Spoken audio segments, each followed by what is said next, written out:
The strangest thing about being ignored by the person you love is that eventually you stop asking why. For 6 months, I had watched my wife slowly remove me from her life. Not completely. That would have been easier. She still lived in our house. She still said good morning. She still asked what we were having for dinner. But whenever I tried to get close, she pulled away. Not tonight. I'm tired. Can we do this another day? At first I thought it was stress, then work, then maybe something I had done without realizing it. So I tried harder. I planned dinners. I bought flowers. I suggested weekend trips. I even booked a small cabin for our anniversary, hoping a change of scenery would bring us back to the way we used to be. She looked at the reservation and barely reacted. Do we really have to go? That sentence stayed with me. Our 10th anniversary was 3 weeks away. For years, I had treated that date like a holiday. My wife and I always celebrated it. Expensive restaurants, small gifts, old photos, ridiculous memories. This year, I decided I was done forcing it. I didn't announce anything. I didn't threaten her. I simply canceled everything. The cabin reservation disappeared.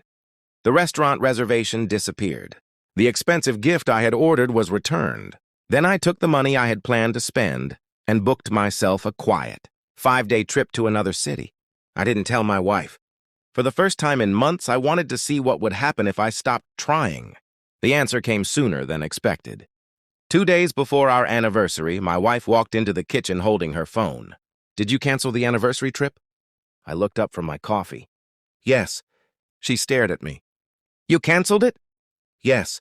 Why? I shrugged. You didn't seem interested. She put her phone down. I never said I wanted you to cancel it. I almost laughed. You didn't have to. She became defensive. So that's it? You just canceled 10 years of tradition because I've been busy? It's not about one trip. Then what is it about? I looked directly at her. 6 months. She went silent. 6 months of me trying to reach you, I continued. 6 months of being rejected, ignored, and treated like an inconvenience. I finally realized I was the only person fighting to keep our marriage, feeling like a marriage. Her expression changed. I didn't know you felt that way. That was the problem. She sat down. For the first time in months, she actually listened. Then she asked the question I wasn't expecting. Where are you going? I told her. She looked shocked. You planned a trip without me? I planned a life where I wasn't waiting for someone else to decide whether I mattered. She didn't answer. The next morning, something strange happened. My wife came downstairs early. She had made breakfast. Not cereal, not coffee, breakfast. She placed a plate in front of me and sat across the table. I've been taking you for granted, she said. I didn't respond. I thought you'd always be there. That was probably true. And now? I looked at my suitcase beside the door. Now I'm not sure. She swallowed.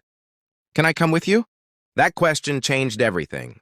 Not because I suddenly forgave 6 months of rejection, but because, for the first time, she wasn't asking me to chase her.